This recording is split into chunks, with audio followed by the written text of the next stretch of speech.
Hello what's up दोस्तों, कैसे हैं आप सभी। एक बार फिर मैं सिद्धार्थ आप सभी का बहुत बहुत स्वागत करता हूं आपके अपने चैनल में करियर भाई में। दोस्तों आज एक ऐसे इशू को मैं एड्रेस करने वाला हूं जो इशू बहुत से जॉब सीकर्स को यहां पर सताता रहता है। और आज की तारीख में जहां पर बहुत सारे जॉब चले गए हैं, बहुत से लोग नए जॉब ढूंढ रहे हैं, ऐसे सिचुएशन में ये इशू या ये सवाल या मैं कहूँ कि ये पॉइंट बहुत से लोगों को खलता रहता है। और वो ये है कि मैं ही जॉब क्यों नहीं ढूंढ पा रहा हूँ, मुझे जॉब क्यों नहीं मिल पा रही है, मेरे पास स्किल्स है, मैं पढ़ा लिखा हूँ, फिर भी जॉब नहीं मिल रही है, कहाँ पर मैं गलत जा रहा हूँ। तो कुछ ऐसे रीज़न मैं आपके बताने वाला हूँ जहाँ पर प्रॉबेबली आप गलत जा सकते हैं, जिनको सुधारने से आपकी जॉब मिलने के चांसेस और ज़्यादा बढ़ जाएंगे, आपको उतना ज़्यादा स्ट्रगल शायद नहीं करना पड़ेगा। तो ऐसे कुछ पॉइंट्स के बारे में हम चर्चा करेंगे, लेकिन आगे बढ़ने से पहले हमेशा की तरह अगर आप इस चैनल पर नए हैं, अब तक आपने सब्सक्राइब नहीं किया है तो भैया चैनल को फटाफट सब्सक्राइब ज़रूर कर दीजिए। तो चलिए दोस्तों शुरू करते हैं।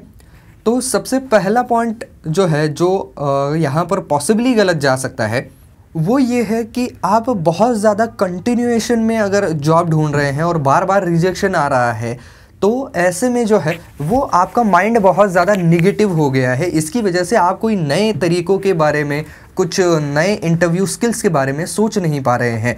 अब जब भी इंटरव्यू देने जाते हैं तब आपके दिमाग में पहले वाले रिजेक्शन चल रहे होते हैं, जिसकी वजह से आपका भी एक माइंडसेट ऐसा होता है कि यहाँ पर भी पता नहीं होगा कि नहीं, चलो जान दो, वैसे भी नहीं होगा, तो आप उतने दिल लगा करके इंटरव्यू भी नहीं देते हैं।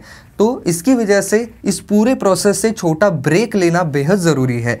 और ये मैं कुछ हवा में बात नहीं कर रहा हूँ और ना ही मैं आपको ये कह रहा हूँ कि ब्रेक लेना है मतलब 1 महीना कहीं गायब हो जाना है, ऐसी बात नहीं है। 2-4 दिन जो है वो आप आपके शहर से, आपके गांव से कहीं और चले जाइए, किसी ऐसी शांत जगह पर चले जाइए जहाँ पर आपको भी सोचने का मौका मिलेगा। और यहाँ पर जाकर के भी आपने जो है वो नेगेटिव चीज़ों के बारे में नहीं सोचना है। जो पहले आपको रिजेक्शंस मिले हैं इसके बारे में आप कतई ना सोचें।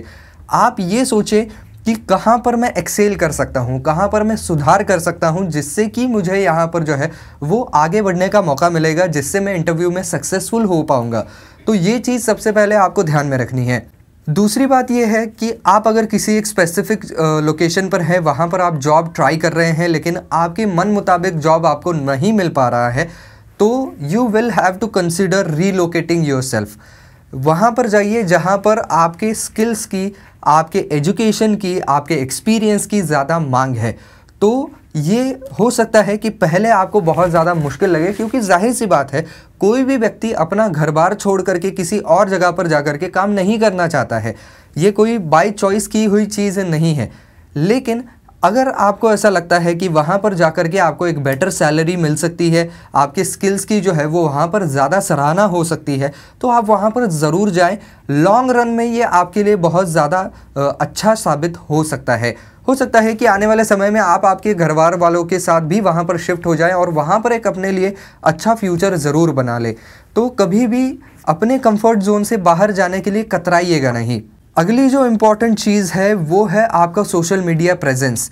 तो आज की तारीख में जहाँ पर सारे ही लोग ऑनलाइन बहुत ज़्यादा एक्टिव रहते हैं, सोशल मीडिया प्लेटफॉर्म्स में बहुत ज़्यादा एक्टिव रहते हैं, तो कई बार हायरिंग मैनेजर जो है वो आपका प्रोफाइल मतलब CV भी देखते हैं और आपका सोशल मीडिया प्रेजेंस भी देखते हैं। आपको सर्च किया जाता है सोशल मीडिया प्लेटफॉर्म्स के ऊपर, आप किस तरीके की पोस्ट डालते हैं, आपके इंटरेस्ट क्या हैं, आपके अगर पॉलिटिकल व्यूज़ वाले पोस्ट हैं तो उसके ऊपर से भी आपको जज किया जा सकता है। आपके जनरल कुछ फ़ोटोज़ हैं जिसके अंदर फैमिली फ़ोटोज़ भी हैं, और कुछ भी आपने बकवास वीडियो भी बना के वहाँ पर डाले हुए हैं। I am sorry for this word, लेकिन बहुत सारे लोग ऐसे होते हैं जो कि टाइम पास में कोई ना कोई वीडियो वगैरह बनाते रहते हैं।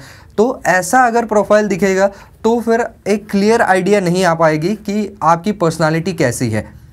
इसके लिए क्या करना चाहिए, तो आप एक नया सोशल मीडिया प्रोफाइल बना सकते हैं।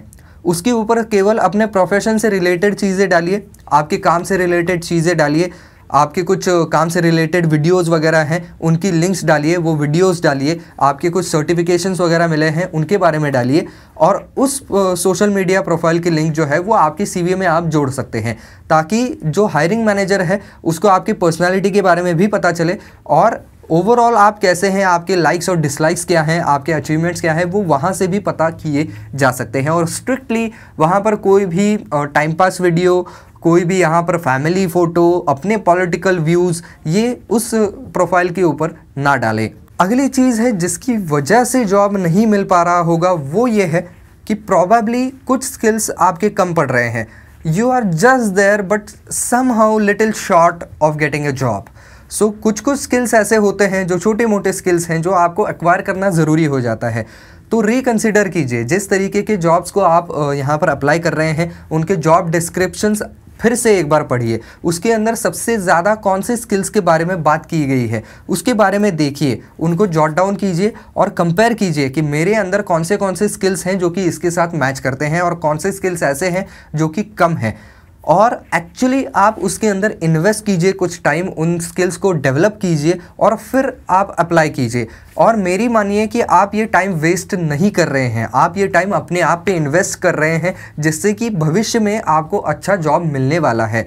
बस उस स्किल्स को जब आप ये समय दे रहे हैं तो जब तक वो स्किल मास्टर नहीं होता है तब तक आपने रुकना नहीं है। उस स्किल को पूरी तरीके से अपने अंदर समा लीजिए, उसको एक्वायर कीजिए और फिर अप्लाई कीजिए और आपको जॉब मिलने के चांसेस डेफिनेटली हाई होंगे।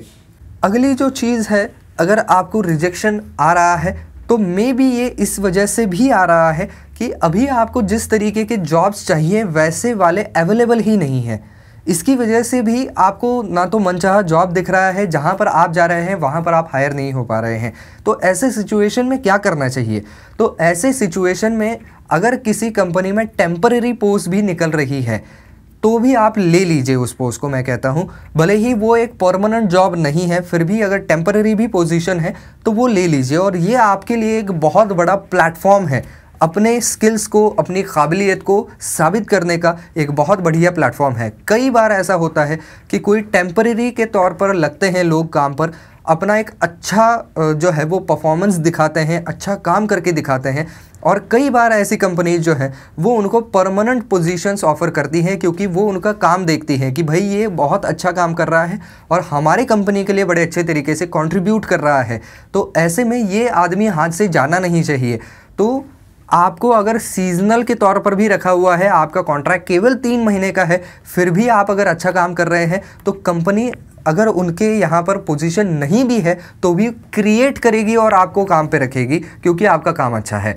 तो कभी भी कतराइएगा नहीं। अगर टेम्पररी पोजीशन है, आपको कहीं और जॉब नहीं मिल रहा है लेकिन आपकी फील्ड से रेलेवेंट है, ज़रूर उस पोजीशन को वहाँ पर एक्सेप्ट कीजिए। अगली चीज़ है कि आपका नेटवर्क अच्छा नहीं है, इसकी वजह से भी आपके पास अपॉर्चुनिटी नहीं आ रही है। तो स्पेशली जो लोग इंट्रोवर्ट हैं, जिनको बात करने में हिचकिचाहट होती है, डर लगता है, ऐसे लोगों में ये समस्या बहुत ज़्यादा पाई जाती है। तो ऐसे में आप सोशल मीडिया का बड़े अच्छे तरीके से इस्तेमाल कर सकते हैं। लिंक्डइन जैसे वेबसाइट्स का बड़े अच्छे तरीके से वहाँ पर इस्तेमाल कर सकते हैं। इसके थ्रू आप कनेक्शन रिक्वेस्ट भेज करके ज़्यादा से ज़्यादा लोगों तक जुड़ सकते हैं। तो वो भी आपका प्रोफाइल देखेंगे, आप क्या करते हैं, कहाँ पर काम कर रहे थे, आपकी स्किल्स क्या हैं, ये सब कुछ वो जान पाएंगे। तो जब 4 लोगों को पता होगा तब वो लोग आपके लिए रिकमेंडेशन भी कर सकते हैं। अगर उनके कंपनी में भी जगह है तो आपको कॉन्टैक्ट कर सकते हैं। तो जब तक आप दुनिया को चिल्ला के नहीं बताते हैं कि मेरे पास ये स्किल है, ये मैं कर चुका हूँ, तब तक दुनिया आपकी तरफ नहीं देखेगी। तो इसकी वजह से आपकी नेटवर्किंग जो है वो अच्छा होना भी बहुत ज़्यादा ज़रूरी है। कई बार जो भले भले जॉब सर्चिंग वेबसाइट्स के ऊपर जॉब नहीं मिल पाते हैं वो आपके नेटवर्किंग के थ्रू भी मिल जाते हैं। अगली चीज़ है कि आपके रेज्यूमे में ही कुछ गलतियां हैं जिसकी वजह से आपको जॉब नहीं मिल पा रहा है, क्योंकि रेज्यूमे में ही गलतियां अगर पकड़ी जाती हैं तो आपका एक ओवरऑल इंप्रेशन जो है वो बहुत ज़्यादा गलत हो जाता है। अब आप कहेंगे कि भाई जानबूझ के कौन यहाँ पर गलतियाँ रखता है, तो प्रॉब्लम क्या हो जाता है कि आपका रेज्यूमे आप 1000 बार पढ़ते हैं। किसी भी जॉब पोजीशन को अप्लाई करने से पहले आप एक बार अपने रेज्यूमे के ऊपर से नज़र ज़रूर फैलाते हैं, लेकिन इसकी वजह से क्या होता है कि जो छोटी छोटी गलतियां हैं वो आपके नज़रों से छूट जाती हैं। तो जो व्यक्ति उसको पहली बार पढ़ता है तो वो ज़्यादा इन डेप्थ और ज़्यादा डिटेल से पढ़ता है, जिसकी वजह से छोटी छोटी गलतियां भी पकड़ में आती हैं। तो इसका सबसे बेहतरीन सोल्यूशन यही है कि आपका रेज्यूमे आप किसी अपने क्लोज़ फ्रेंड को, अपने फैमिली मेम्बर को, या जो व्यक्ति उस फील्ड में ऑलरेडी काम कर रहा है, आपका दोस्त है, ऐसे व्यक्ति को पढ़ने के लिए दें और उनसे कहिए कि आपको इसके अंदर क्या गलतियाँ लगती हैं मुझे बताइए, और उस रेज्यूमे को उसके हिसाब से जो है वो आपको चेंज करना है, सुधारना है, ताकि आपका इंप्रेशन गलत ना हो। अगली चीज़ है कि आप अगर हर एक कंपनी को अप्लाई कर रहे हैं, ऑब्वियस सी बात है कि जो जॉब सर्च करने वाला बंदा है वो एक ही जॉब को अप्लाई करके नहीं रुकता है, उसको 10-12 कंपनियों में अप्लाई करना पड़ेगा, तब जाकर के किसी एक कंपनी में यहाँ पर आपका इंटरव्यू जो है वो फाइनलाइज हो सकता है। तो जाहिर सी बात है मल्टीपल कंपनियों को आप यहाँ पर अप्लाई कर रहे हैं, लेकिन कभी भी अपने सेम कवर लेटर के साथ जो है वो अप्लाई करना अवॉइड करें, क्योंकि आप अगर सेम कवर लेटर के साथ हज़ारों कंपनियों को अप्लाई कर चुके हैं तो प्रॉबेबली आपका रेज्यूमे और आपका कवर लेटर जो है वो इस इंडस्ट्री में काफ़ी ज़्यादा सर्कुलेट हो चुका है। और हायरिंग मैनेजर जो है वो बहुत ही ज़्यादा लर्नेड होते हैं, वो हर एक सोशल मीडिया प्लेटफॉर्म पे देखते रहते हैं कि कौन से नए नए प्रोफेशनल्स यहाँ पर आ रहे हैं, कौन से नए अकाउंट्स बन रहे हैं, उनके रेज्यूमेस कौन से हैं, क्या है, ये उनको एक रफली आइडिया होता है। तो आप अगर जो रेडीमेड टैम्पलेट्स होते हैं उनका इस्तेमाल करते हैं या एक ही टैम्पलेट आपने बनाया हुआ है कवर लेटर का वही सभी जगह पर चिपका रहे हैं, तो वो पकड़ में आ जाता है कि भाई ये कॉपी पेस्ट वाला मामला है, जैसे 1000 लोगों को और भेजा गया है वैसे ही हमें भी भेजा गया है, तो उसके अंदर कुछ उनको स्पेशल नहीं लगता है। आप अगर अपने कवर लेटर में थोड़े बहुत चेंजेस करेंगे उनके कंपनी के हिसाब से, उनको जो स्किल्स चाहिए उसके हिसाब से, तो वो उनको कस्टमाइज कवर लेटर लगता है, वो ऐसा लगता है कि उनके लिए ही वो चीज़ें लिखी गई हैं। आपको ज़्यादा उसके अंदर जो है वो एफर्ट डालने की ज़रूरत नहीं है, आपके पास एक ढांचा तो रेडी है, एक हम कहें कि स्केलेटन रेडी है, उसके अंदर बस आपको ट्वीक्स करने हैं, कुछ चेंजेस करने हैं और फिर आप उसको भेज सकते हैं। तो ये चीज़ें आप ज़रूर ट्राई करें। अगली चीज़ है कि आप बाकी इंडस्ट्रीज़ के बारे में भी कंसिडर करें। कई लोगों को जॉब इसलिए नहीं मिल पाती है क्योंकि वो किसी एक इंडस्ट्री के ऊपर बहुत ज़्यादा फर्म रहते हैं, बहुत ज़्यादा रिजिड रहते हैं कि नहीं इसी इंडस्ट्री मतलब इसी इंडस्ट्री में मुझे जाना है। तो आपके अगर स्किल्स अच्छे हैं तो उस इंडस्ट्री के सब इंडस्ट्रीज़ कौन से हैं। अब मान लीजिए मुझे एक्टिंग का बड़ा शौक़ है, मैं फिल्म इंडस्ट्री में जाना चाहता हूँ, मैं फिल्मों में काम करना चाहता हूँ, लेकिन अभी फ़िलहाल यहाँ पर एक्टिंग वाला जो काम है वो मिलना मुझे थोड़ा सा मुश्किल हो रहा है। तो मुझ में बाकी के कौन से यहाँ पर स्किल्स हैं, कौन से हुनर हैं, तो डांस अच्छा कर लेता हूँ, लिख अच्छा लेता हूँ, तो ये उसकी सब इंडस्ट्रीज़ भी तो हैं कि मैं अभी एक्टिंग में नहीं जा पा रहा हूँ तो मैं राइटिंग में चला गया, मैं डांसिंग में चला गया, या मैं कॉस्ट्यूम डिज़ाइन अच्छा कर लेता हूँ मैं उसके अंदर चला गया, मैं डायरेक्शन अच्छा करता हूँ मैं उसके अंदर चला गया। तो ये सब इंडस्ट्रीज़ में भी आप जा सकते हैं और अल्टीमेटली आपको जहाँ जाना है वहाँ पर भी जा सकते हैं। तो कभी भी ये मत सोचिए कि सामने वाला रूट जो है वो मेरे लिए बंद हो चुका है तो मैं उस इंडस्ट्री में नहीं जा पाऊँगा। अपने रूट खुद बनाइए, सब इंडस्ट्रीज़ के बारे में सोचिए, जो उसके सब्सिडियरीज इंडस्ट्रीज़ हैं, जो उसके लिए हम कहें कि जो उस इंडस्ट्रीज़ के लिए एक तरीके से को इंडस्ट्री की तरह काम करती है, उनके ऊपर डिपेंडेंट है, उसके ऊपर जाइए। आपकी स्किल्स अगर उसके साथ मैच करते हैं तो वहाँ पे जाइए और अल्टीमेटली अपने रास्ते पे वापस आ जाइए। तो ये चीज़ आपको ध्यान में रखनी पड़ेगी। अगली चीज़ ये है कि अगर फुल टाइम जॉब नहीं मिल रहा है तो कई लोग हार करके बैठ जाते हैं या उसी डायरेक्शन में ट्राई करते रहते हैं जिसकी वजह से जॉब नहीं मिलता है। तो अगर आपको किसी स्पेसिफिक जगह पर जॉब नहीं मिल रहा है, बहुत ज़्यादा ट्राई करने पर, थोड़ा सा डाइवर्सिफाई करने पर भी जॉब नहीं मिल रहा है, तो अलग तरीके के जॉब्स में जाइए जहाँ पर बहुत ज़्यादा जो है वो एजुकेशन की ज़रूरत नहीं है। कुछ यहाँ पर वर्क फ्रॉम होम टाइप के जॉब होते हैं, कुछ पार्ट टाइम जॉब्स होते हैं, उनके अंदर जाइए, ज़रूर जाइए। भले ही वो डायरेक्टली आपकी इंडस्ट्री से रिलेटेड नहीं है, लेकिन वहाँ पर जाकर के भी आप कुछ ना कुछ सीख ज़रूर लेंगे, कुछ ना कुछ एक्सपीरियंस ज़रूर जमा कर लेंगे। और खैर एक सबसे अव्वल बात तो है ही कि आपको अभी जॉब नहीं है, पार्ट टाइम मिल रहा है तो ले लीजिए, आपका मीटर डाउन हो जाता है भैया, कुछ ना कुछ पैसा आपके जेब में आता है, ये बहुत इंपॉर्टेंट है। जब आपके जेब में थोड़ा थोड़ा पैसा आने लगता है तो आप थोड़े शांत होने लगते हैं, क्योंकि अल्टीमेटली आदमी जॉब क्यों चाहता है, क्योंकि उसको अपना घर चलाना है, पैसा नहीं है, पैसा चाहिए, कैसे चाहिए, काम करके मिलाना है, कमाना है। तो थोड़ा थोड़ा पैसा आने लगेगा, आपका दिमाग भी थोड़ा शांत हो जाएगा, आप सोच पाएंगे कि भाई अब मुझे आगे क्या करना है, एक चीज़ मेरे हाथ में है, कुछ ना कुछ पैसा मेरे हाथ में आ रहा है, अब मैं थोड़ा और रिस्क ले सकता हूँ, थोड़ा और किसी चीज़ में इन्वेस्ट करके अपने स्किल्स को सुधार करके अप्लाई कर सकता हूँ। तो ये एक स्टेबिलिटी जब आपके पास आ जाती है तब आपको विजन भी क्लियर हो जाती है। तो इसकी वजह से मैंने कहा कि पार्ट टाइम जॉब्स के बारे में भी ज़रूर सोचें।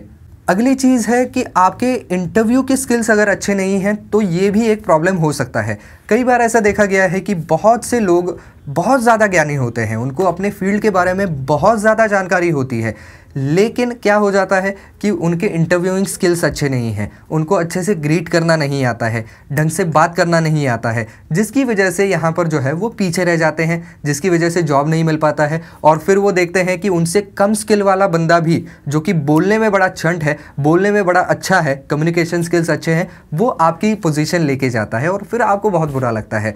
तो इसकी वजह से आपके इंटरव्यूइंग स्किल्स जो हैं वो सुधारने की बहुत ज़रूरत है।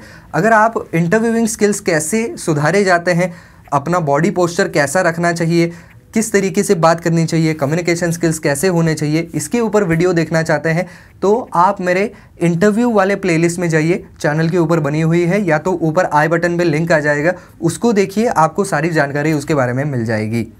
और आखिरी चीज़ ये है कि आप कहीं ना कहीं जो है वो एक्चुअल प्रॉब्लम को एड्रेस ही नहीं कर रहे हैं।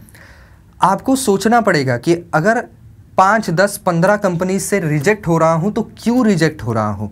इसके लिए कंस्ट्रक्टिव फीडबैक्स जो है वो भी बहुत ज़्यादा काम में आते हैं। कई बार कंपनियां जो है वो आपको फीडबैक्स नहीं देंगी तो आप उनसे पूछिए, ये कोई शर्माने वाली बात नहीं है। उन्होंने रिजेक्ट तो कर ही दिया है, आप उनको अपने आप को रिकंसिडर करें या प्लीज़ मुझे ले लीजिए सर, ऐसा तो नहीं बोल रहे हैं। आप उनको खाली ये बोल रहे हैं कि हमारा जो इंटरेक्शन हुआ, आपने जो मेरा सीवी पढ़ा, मेरा जो इंटरव्यू लिया, उसके बारे में आपको क्या लगता है ये मुझे बताइए। जब आपको ऐसे फीडबैक्स आने लगेंगे तब आप एक्चुअल उस प्रॉब्लम को एड्रेस कर पाएंगे कि भाई कहाँ पर मैं गलत जा रहा हूँ, कहाँ पर मुझे सुधारने की ज़रूरत है, क्या मुझे जॉब सर्च में कुछ चेंजेस करने की ज़रूरत है, मुझे सीवी में कुछ चेंजेस करने की ज़रूरत है, या जिस तरीके से मैं बात करता हूँ उसके अंदर कुछ चेंजेस करने की ज़रूरत है।